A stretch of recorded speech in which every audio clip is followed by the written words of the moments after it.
Welcome to another episode of Talking Fast, a Gilmore Girls podcast. I'm Suzanne. And I'm Alexis.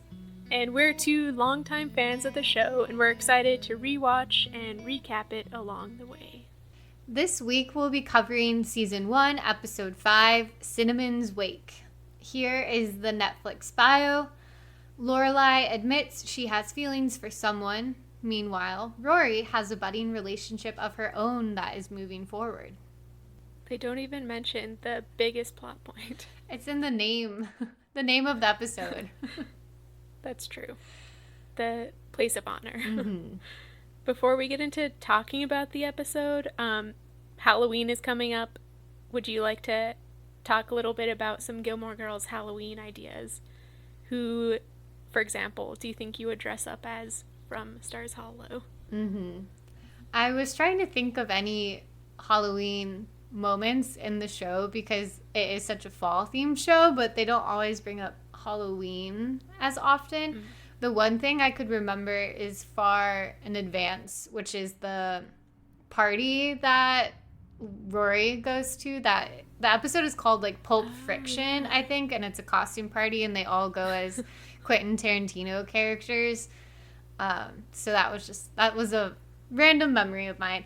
But in terms of who I would go as for Halloween, that's a great question. Do you have an answer? I strangely do have an answer. I think I would go as Taylor Dosey. But specifically either Taylor when he is wearing his Candyman outfit once he starts the candy shop, or Taylor when he comes back from vacation with a toupee. Because I feel like that would be fun. I also have dark hair, so I wouldn't even need the toupee. I could just get the cozy cardigan and look like Taylor. That would be awesome. Because my first thought was something like Rory, which would be a bit boring. My second thought was something I don't even think makes sense, but maybe somehow I could go as like a film by Kirk. Oh, yeah. And I used to have a sticker for my laptop that said a film by Kirk. So I wonder if I could either dress up as like a movie screen somehow and have a t-shirt with a picture on it, or like wear items related to any of his movies, which are kind of, one of his movies at least was a little spooky if I recall. So it is maybe Halloween-ish within the realm. Yeah. Yeah, was it I think maybe in the revival, the one where he had the movie with the pig? That could be fun. Yeah, good idea. Speaking of the revival, that like spookiness, I was thinking about that like Life and Death Brigade really weird scene as well, with like, didn't have a talking bird or something, I'm not sure. Yeah, it reminded me, that and also Lorelai and Luke's wedding reminded me of Alice in Wonderland, like the Tim Burton rendition that came out recently, I guess like 15 years ago. But that both of those scenes have Tim Burton-esque kind of whimsical vibes. You're right. Maybe Amy Sherman Palladino was writing those scenes either during Halloween or after watching some Tim Burton, because they are whimsical, but in almost a supernatural sort of way. It doesn't exactly match the rest of the tone of the show. We'll talk about it later on. Yeah. Should we get going with Cinnamon's Wake? Yes, we should. And Talking Fast. In our segment, Talking Fast, we'll attempt to recap as fast as the Gilmore Girls themselves. So here's how it works. We'll each take on the challenge of recapping the episode in only 30 seconds. So let's talk fast. Did you go first last time, or did I go first? You bet I did go first. Oh, great. Okay, well, I think I'm ready. Tell me when. Ready, set, go. Okay, we have a couple main points in this episode. The first is the Chilton Bake Sale, where Suki bakes, but Lorelai meets Mr. Medina. And then they attempt to decide to date. It doesn't go very well, but they decide to. And then Cinnamon dies, sadly. There's a wake for Cinnamon. Dean comes over, hangs out a little bit with Rory. She's super awkward. And then Mr. Medina comes and is left. And that's some your of it. Time. I feel like I talk slower as soon as we get into the talk fast portion. It's the pressure of it all. It's true. Okay, are you ready? No, but I'll go. Okay. And go. There's a bake sale at Chilton. Rory's going to school. Dean follows her on the bus, even though he doesn't need to be on the bus. At the bake sale, Lorelai and Max flirt. They go out for coffee, a not date. They agree to go on a real date. There is a wake for Cinnamon. There's a lot of really short door frames. Rory and Dean establish they have feelings for each other. And Luke and Suki fight over food and things. Oh no. So much happened, but we both did so badly. Right. In the fear of not mentioning everything, my memory suddenly went blank and I wasted time on a pause. Yeah.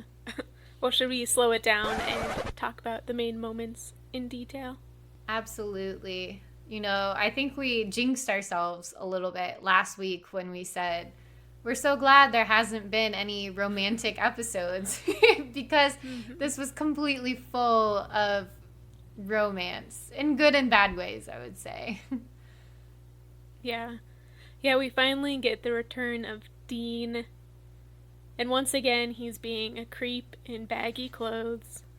I mean, I guess that's par for the course at that early 2000s, but I think Halloween is still on my mind because when you said the return of Dean, it sounds like a horror movie.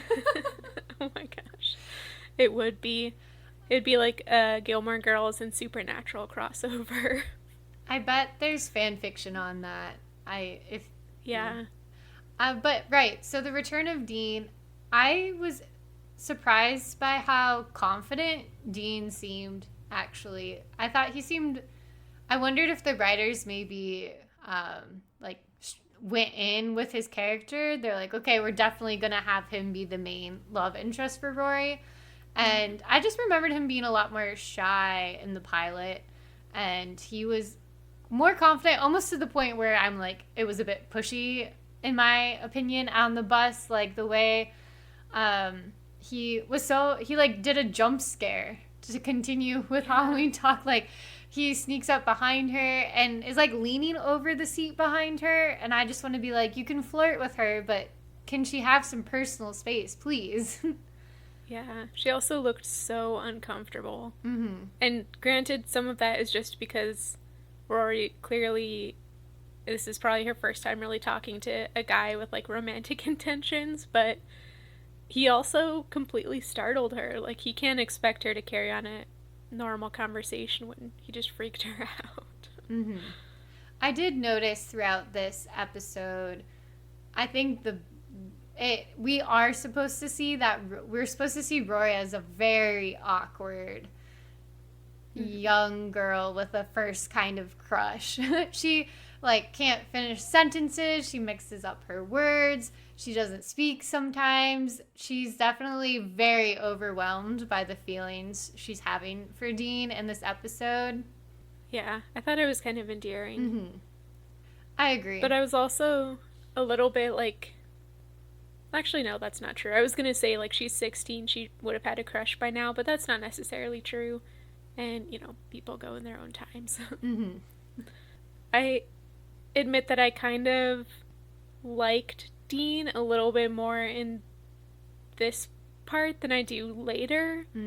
I don't think he should have freaked Rory out like that, but at the wake, he is also, like, kind of, you know, clearly making advances, and then he's clear about his intentions, although he does it in kind of a passive-aggressive way.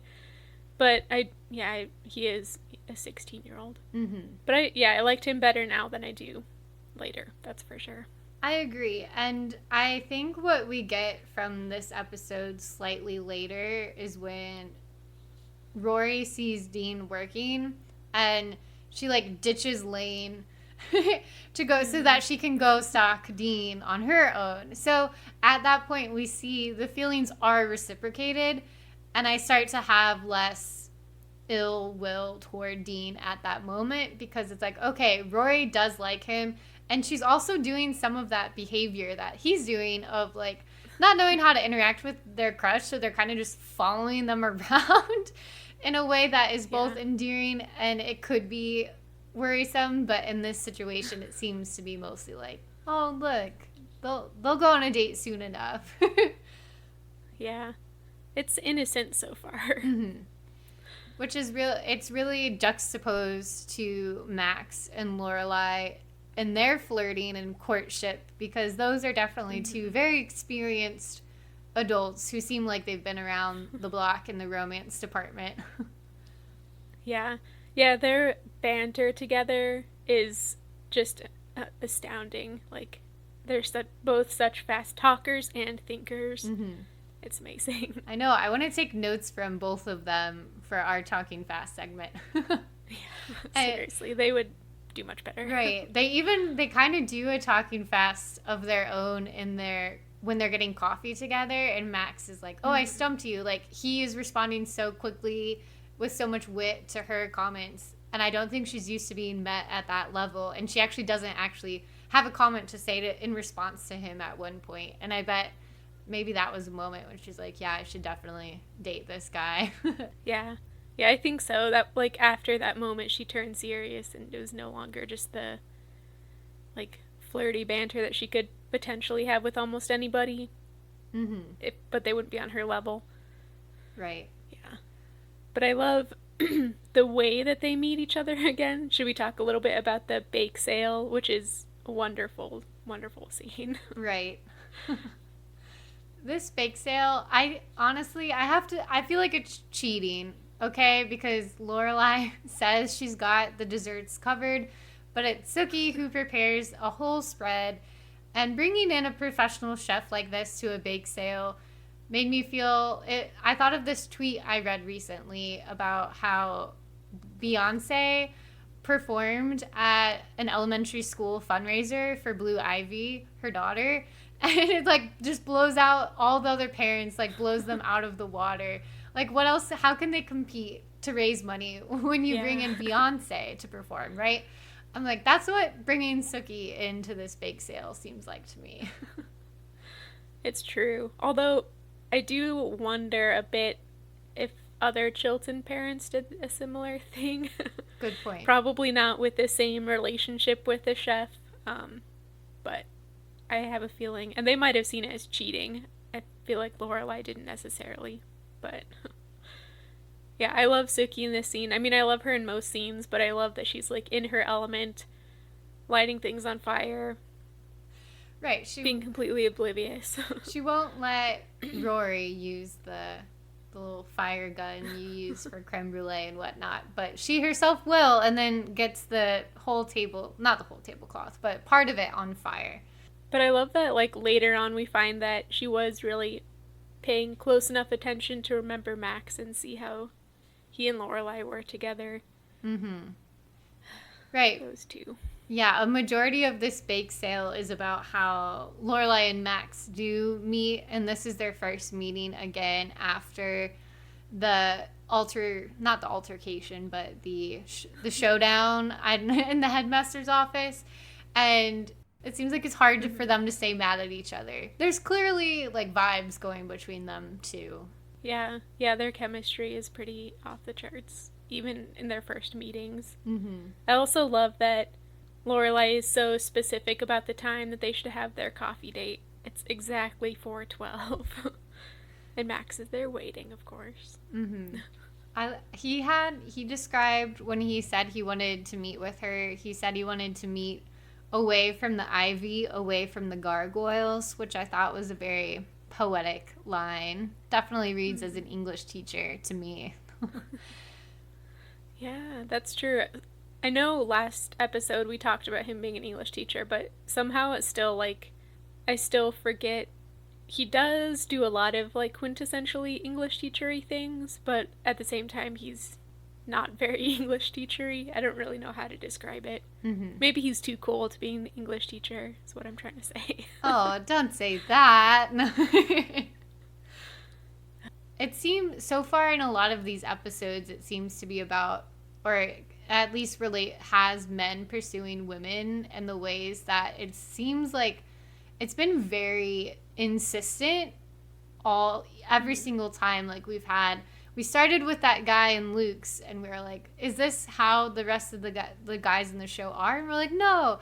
But then we also have the Chilton dad. We have Tristan. We have Dean, who, as we said, gets better, but at the start a bit pushy. And Max, like, even though Lorelai clearly seems into him, she is resistant, and Max is like very insistent.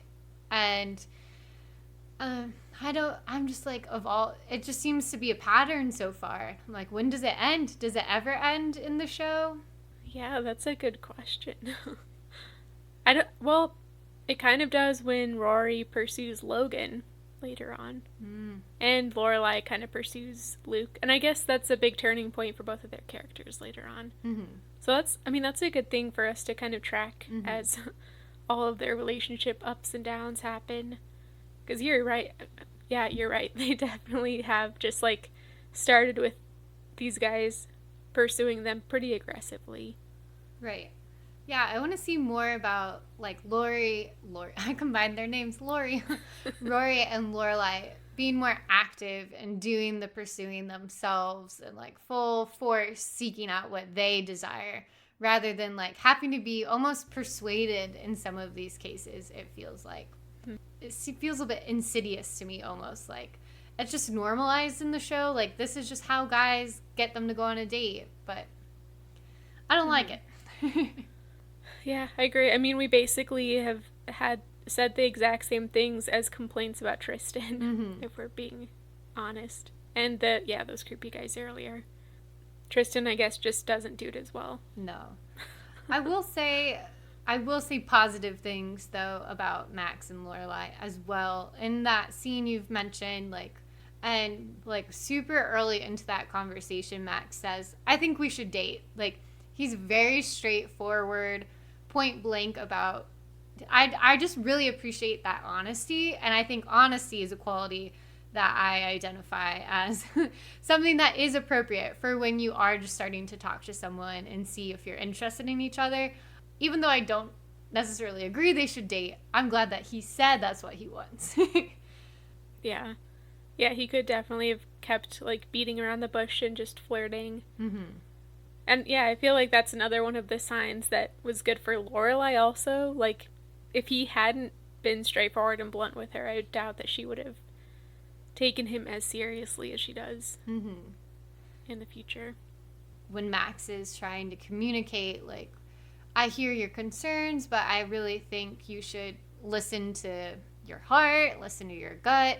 He shares this story about his uncle. Yes. As I was listening to it, I thought, this seems very, like, is he making this up? And then at the very end of the conversation, Lorelai asks if he made it up. And I was like, okay, thank God someone I was like, am I the only one thinking, is this real? And she does question it. And he doesn't say. It might not have been real. I'm pretty sure it's a novel. I was like, because I wrote that down, and I wrote it down to remind myself to look it up and see what book it is, but then I forgot. So maybe I'll do that and post on Instagram or something. But it sounded like, a book. Maybe he like made up some details, but that sounded very much like a book I've heard of at some point. And that would be a Max thing to do.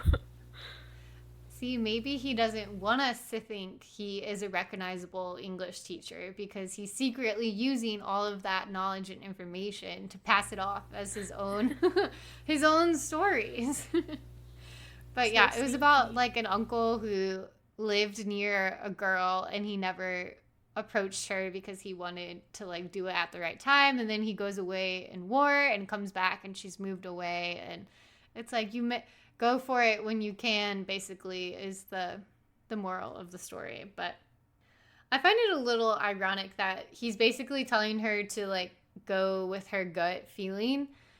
And I think it seems like her gut feeling is this is wrong. Like, am I wrong to think that? I think that's I agree. I think that she knows that it's going to complicate things so much, not just for Rory but also for herself.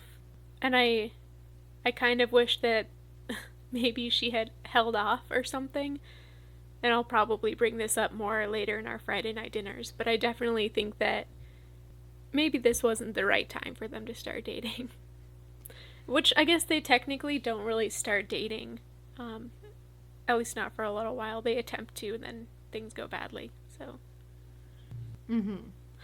And the way that we are debating this is very similar. Like the should she not?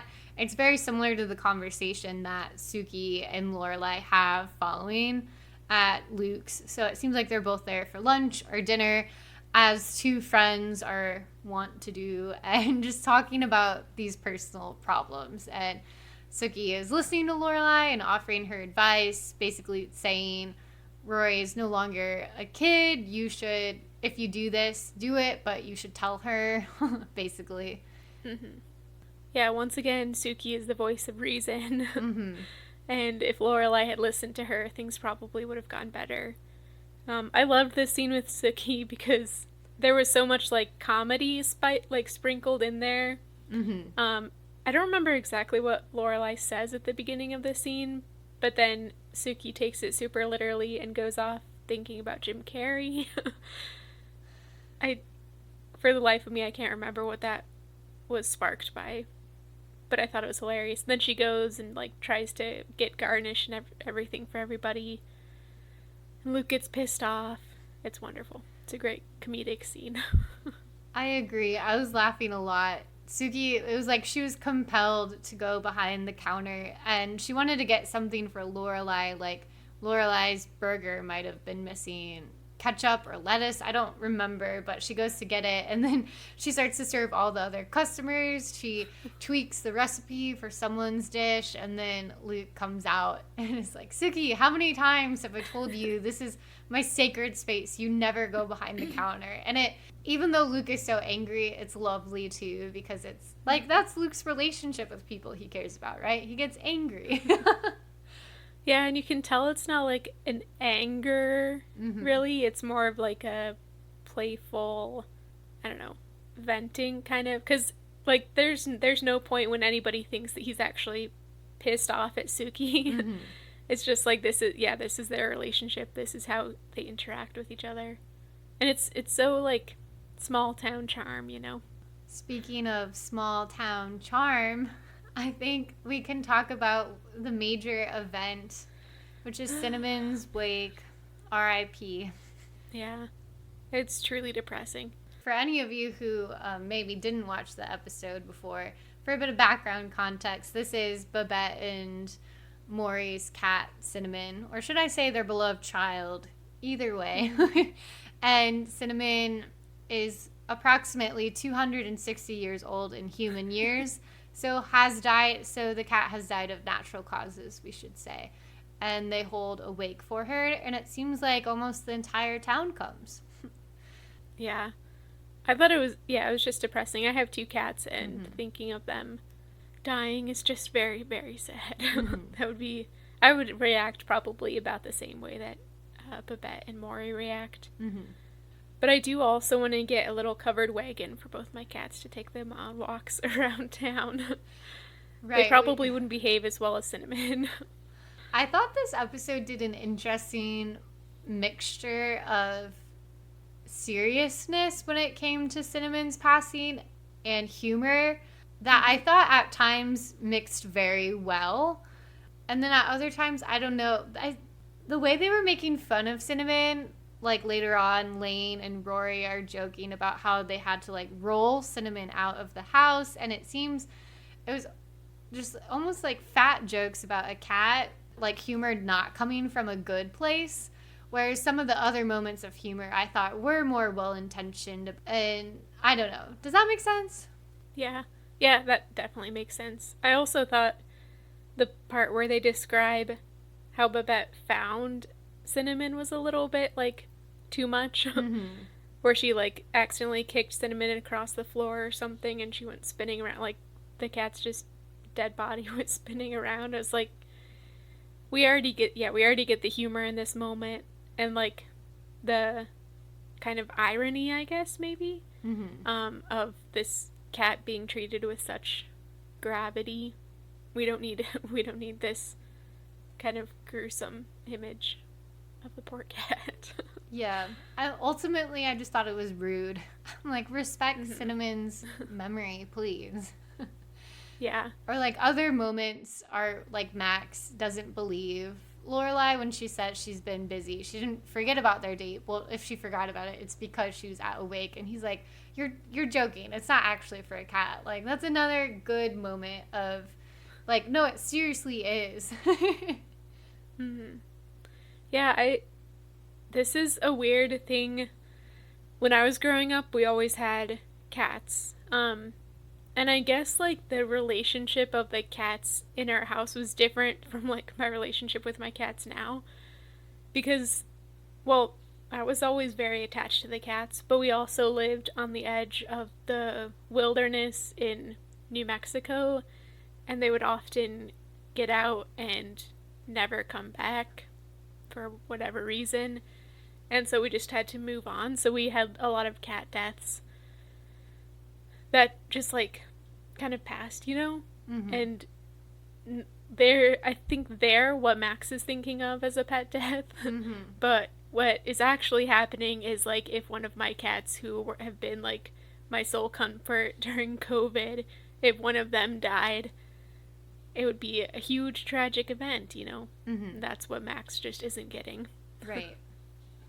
Like, to Babette and Maury, Cinnamon was a child to them. And the way that later on Babette and Lorelai discuss Babette's fears, now that she's, like, afraid of moving on with the sense of loss, she doesn't know what she'll do anymore. She worries that Maury and their relationship will suffer. And she mentions she's read about when parents lose a child, like, their relationship might suffer. And I thought it was heartwarming, honestly. And it is a depiction of relationships that are, even though it might seem trivial or casual, it's not to them. Yeah. Yeah, it really shows, like, the relationships between everybody in the town, basically, who would come and take this as a serious event. Even Sookie and Luke racing over with food for everybody, and, like, everybody's bringing whatever comfort they can to Babette and Maury. Yeah, I agree. I mean, I'm sad that Cinnamon died, but I do love this whole storyline. Right. We have different models of family in a lot of different ways in these first few episodes, be that the mother-daughter or the kinship ties that don't have to be related to classical sense of family members. Like, Sookie and Lane seem so much like a part of Rory and Lorelai's family, in the same way that Patty and Babette have such a strong tie. I just really appreciate how seriously the show takes relationships that aren't always represented. Yeah, I agree. Like, even though there are those romantic relationships, they're not, and sometimes they do take the forefront, they're not the only or the most important ones. And yeah, so often they are the most important relationships shown in things. Also, sorry, my cat just pooped and now she has the zoomies up and down the hall. Perfect timing.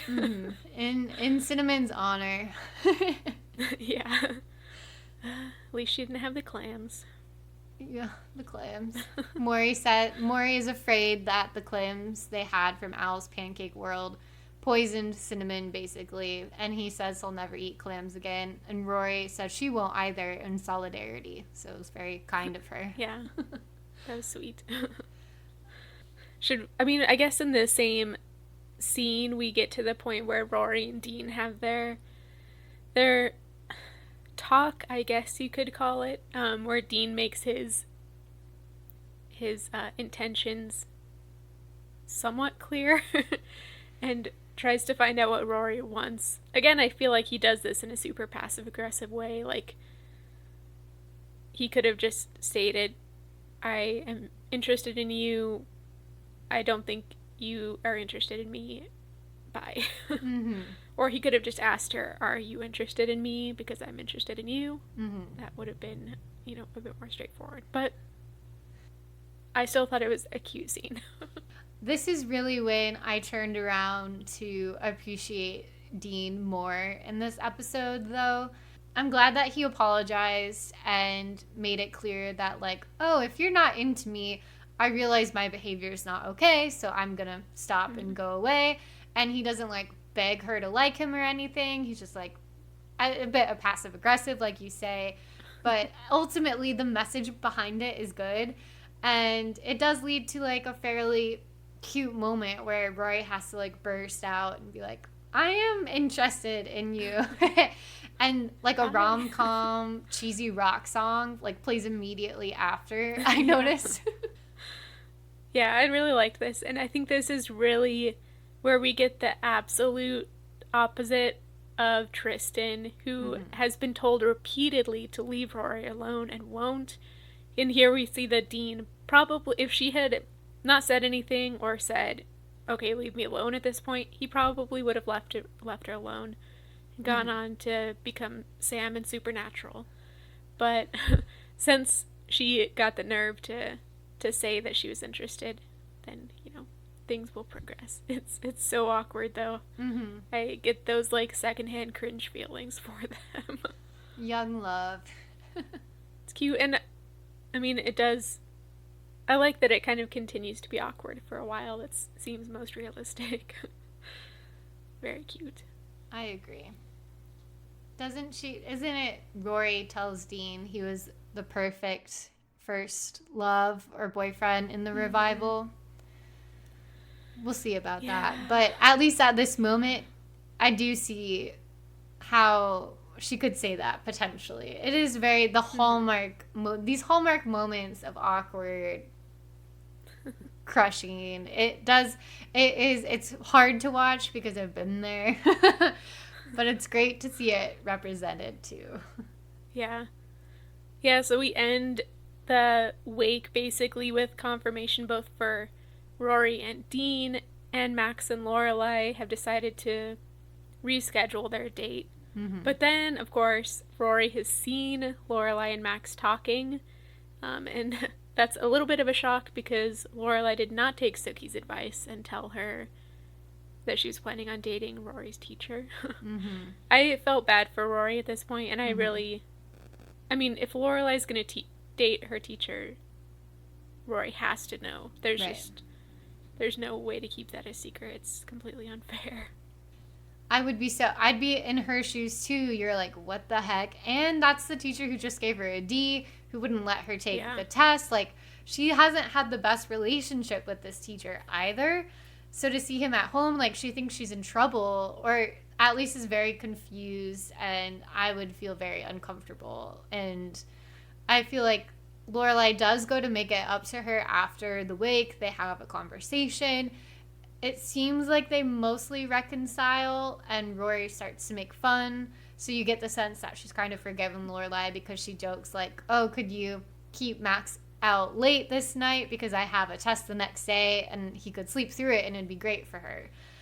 So she is joking, but I wonder if underneath, if she's mostly just trying to put on a Band-Aid to smooth things over, but it's not actually really solved, because I do think it's a really big deal for her mom to be taking on a relationship like that with a teacher.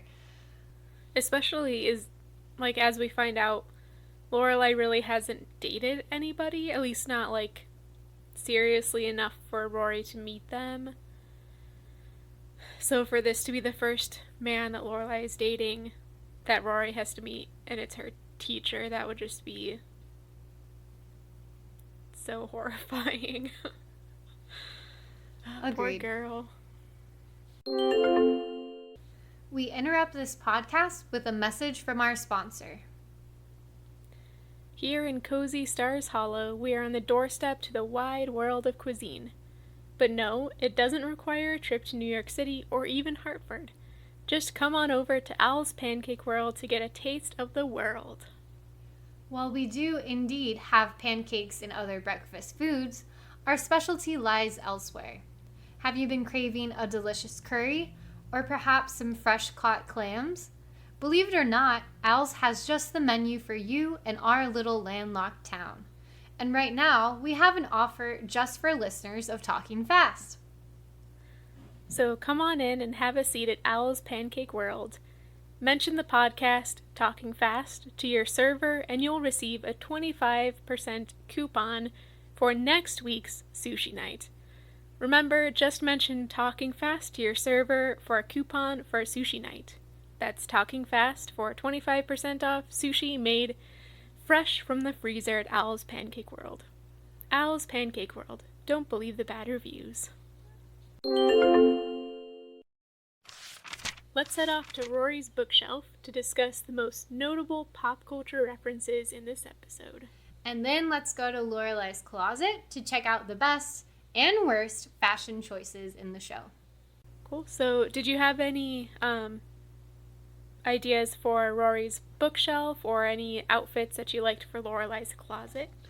Okay, for Rory's bookshelf, I have an honorable mention, which goes to Lane for saying she wants to move to Philadelphia because that's where M. Night Shyamalan lives, and she wants to talk to him about The Sixth Sense.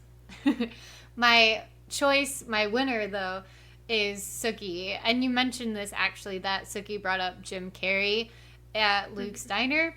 And just for a bit of background for anybody who doesn't know Jim Carrey, the Google but his Google bio mentions he's known for energetic slapstick performances.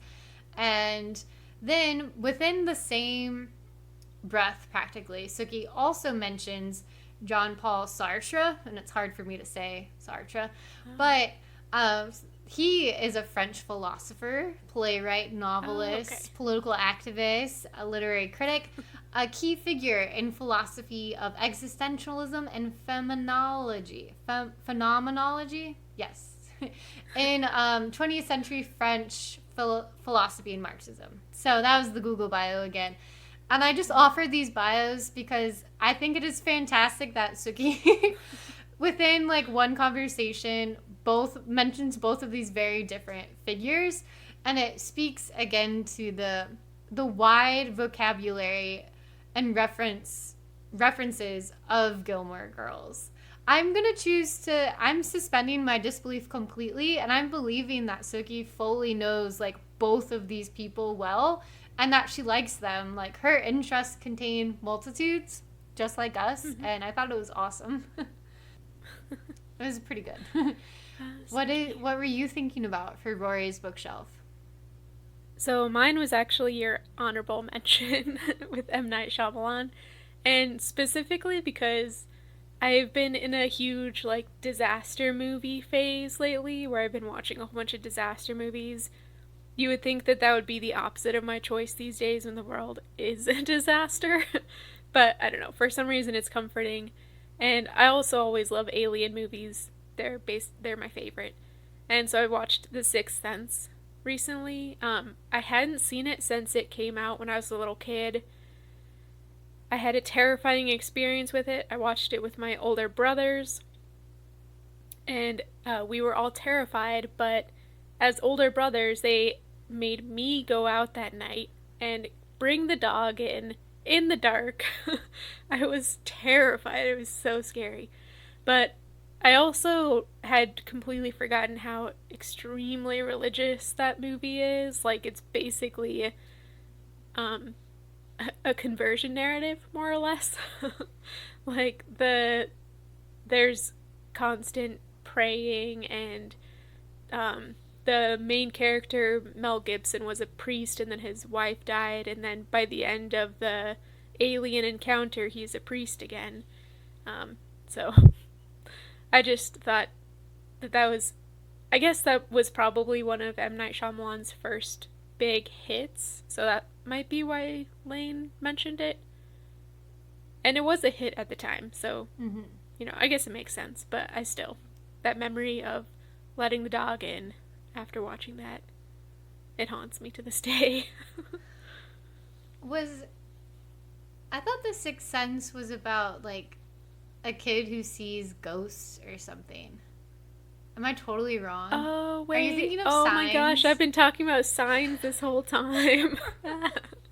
Because you're right. When you described the conversion narrative, I thought, Mrs. Kim should approve of this choice, actually, because it's about, is it Christianity? Yeah, oh my gosh, that's embarrassing. But we have to leave it in. Yeah. Yeah, so I definitely met Signs. I'm actually, I had a corresponding experience. I was forced to watch Signs, too, by my older sisters. And we watched it in our basement. Was unfinished at the time. So we're in an unfinished dark basement. I'm young.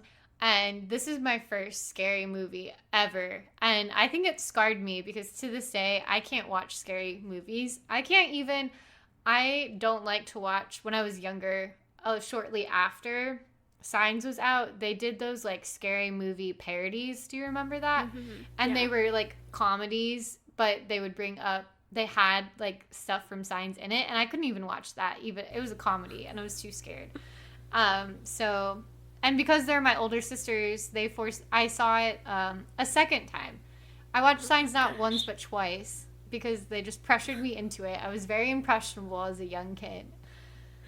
Yeah, and I can definitely say it's less scary as an adult, but I think this is really just a conversation about how terrible older siblings are.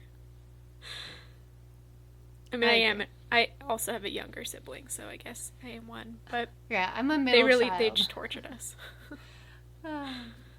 Did you have anything for Lorelai's closet? Any outfits you wanted to mention?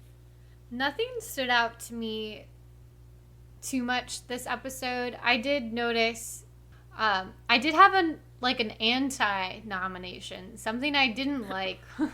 Lorelai at one point is wearing the very 2000s blue eyeshadow, like light blue. Mm-hmm. I don't think it's her color. I don't know if light blue eyeshadow is the color for most people, but it was definitely of the moment. Yeah. Yeah, I agree, and it always looks like it's kind of popping off of the face. Mm-hmm. Yeah, it's like not blended at all. Yeah. Yeah, I feel like she also had, I don't remember if it was the same scene or a different scene where she had like one of those headbands that like has the different spikes kind of and pushes your hair back into a design. Or maybe that was Sookie who had that. I don't remember, but yeah, 2000s. How about you? I also didn't really know any outfits that were being worn this episode, but I did like at the very end as a reconciliation, Lorelai says that she'll run every outfit by Rory in the future. And the outfit that she described was hilarious. It was a purple tiger top, a leather skirt. I can only imagine it's that purple leather skirt from last episode. Uh-huh. And her panda bear underwear. I just thought that that was a very specific. Also, to plan what underwear you're wearing. I'm not very fashionable, so I don't really plan anything I ever wear. I have like 3 options. But to, plan your underwear for the next day, I feel like is commitment. Mm-hmm. It's a whole ensemble. Yeah. Every item included.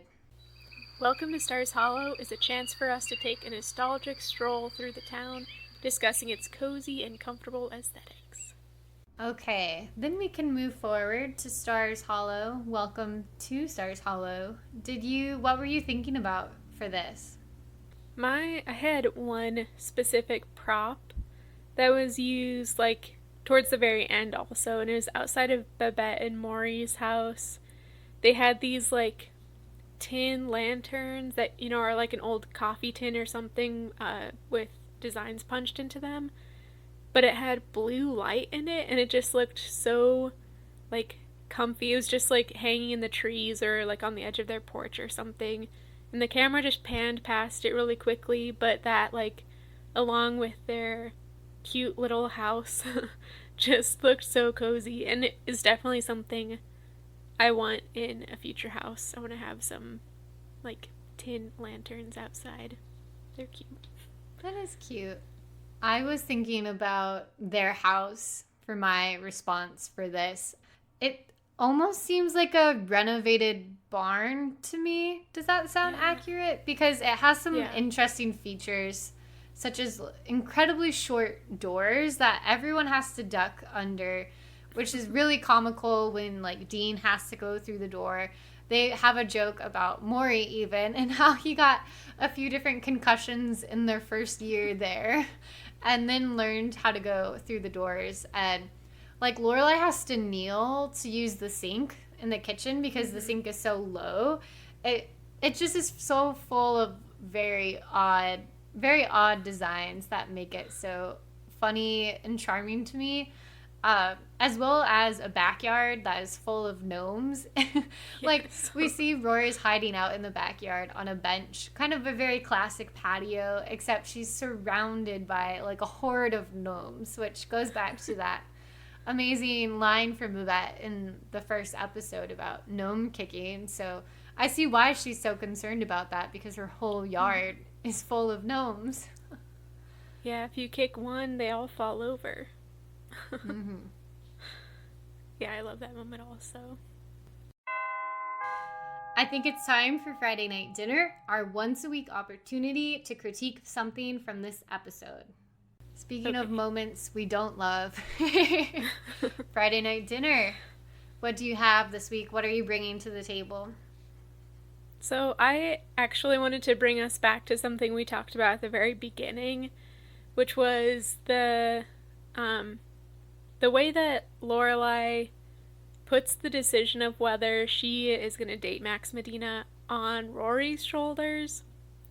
And you kind of mentioned it, that you thought that maybe Rory just agreed to kind of placate Lorelai and end the argument. And I have to agree. I feel like the beginning of that conversation went well, but then as soon as Lorelai was saying, just you tell me not to and I won't, as soon as somebody says that, you know that they're trying to manipulate you into saying, go ahead and do what you want, because they don't want to be the bad guy.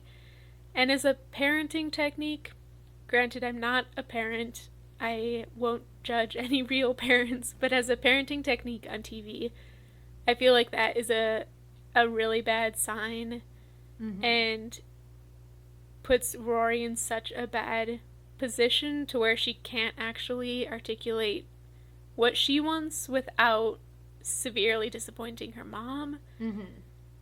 And I mean, it kind of brings me back also to, maybe it was last week when we were talking, or the week before with the golfing episode, when Lorelai and Emily were basically deciding things for Rory and not like saying that Rory's not going to say no because she's a people pleaser. Like, this is the reason why. It's because she's given these kinds of responsibilities by her caretaker, and she has to be a people pleaser because she's a kid, you know? The power dynamic is just out of control. Yeah. I'm glad you bring that up. I completely agree. I don't think it's fair that Lorelai put that decision on her. And as you say, the power dynamics here don't enable her to make a completely free decision. Either if she does feel completely okay with it or not. Like, regardless, there's just too much force and pressure on her to make a decision she shouldn't have to make. I feel really bad for Rory in this episode.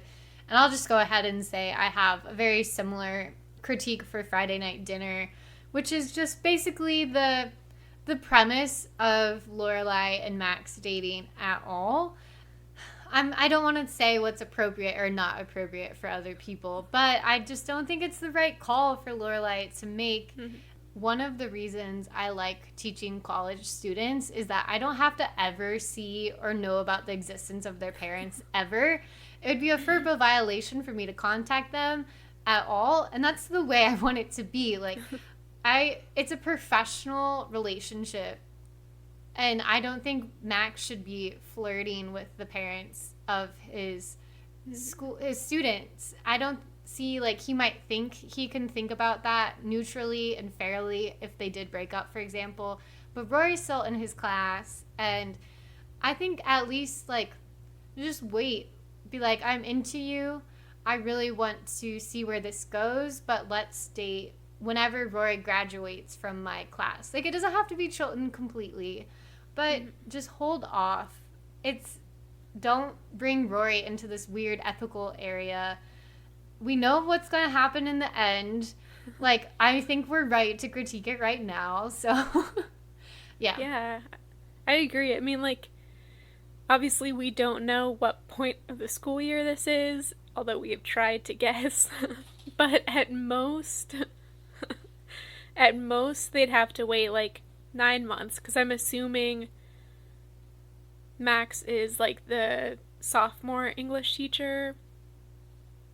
Maybe he'd also teach a different class or something, but I'm assuming she wouldn't have the same English teacher for her entire high school career. So, yeah, just literally wait a little bit, let that sexual tension rise, you know, and then wait until the summer or something, because it's irresponsible of both the adults, and it puts everything on. All the consequences basically go on to Rory. It's unfair. Yeah. As much as we like Max and Lorelai together, but they shouldn't be together right now. I agree completely. But there's nothing we can do to change that, so we'll just have to watch it unfold. And now let's meet at the gazebo to discuss our favorite moment from this episode. Okay, did you have any gazebo moment for this week? I did. So the episode opened and closed with Emily Gilmore.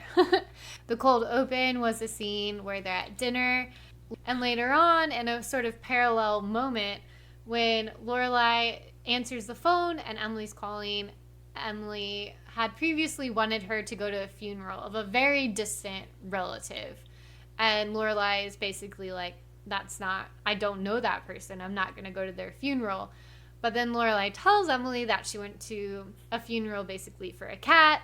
And Emily is mad. So Emily says, hold on, I'm looking up aneurysm in our medical dictionary to see if I've just had one.